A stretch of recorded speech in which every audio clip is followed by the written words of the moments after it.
Hi, Robin Gary from the Dougherty Art Center. Today we'll be making clay texture stamps. We only need a few tools, some raw clay, items with texture, and a small design. Here are a few fun items we might use to do texture today.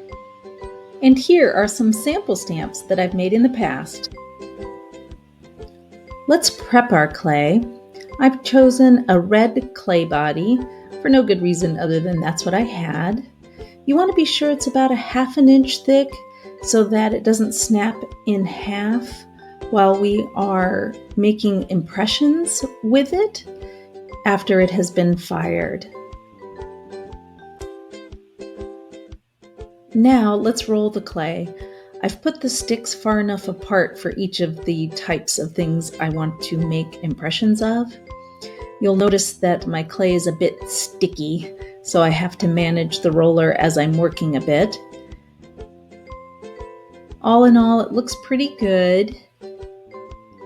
It is a short slab, but it will work for what I'm trying to do.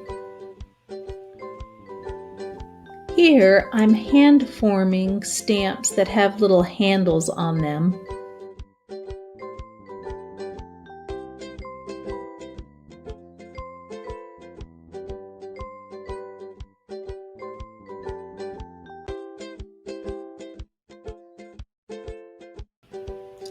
Here, we're hand forming a medallion that we can press into, and we're using the rib to smooth the surface texture that may still be on some of these.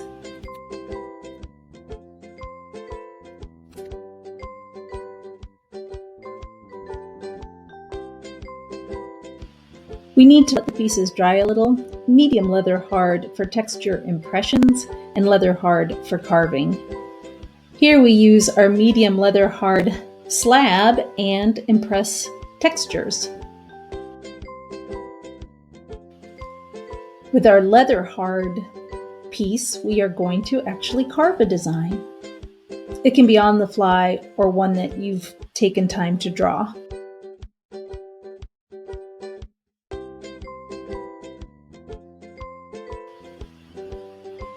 If you think your stamp is too thick, then for better drying and steam release in the kiln, go ahead and add holes to the back of it. You can also embellish a simple stamp by adding texture after you've made the impression. Here I just added extra texture with the skewer. Let them dry out completely and bisque fire them. Now it's your turn to try out your new stamps. This little tray is using stamps I had made previously. Here is one of my turquoise sunset signature plates. It's very large and it is accented with texture stamps. Here we have a very textured vase with skeletons and hands and skulls made from textured stamps. Thank you for watching. Look for Creating Textured Clay Stamps Part 2, where we make rolling stamps. You can find more from the Dougherty Art Center on this page.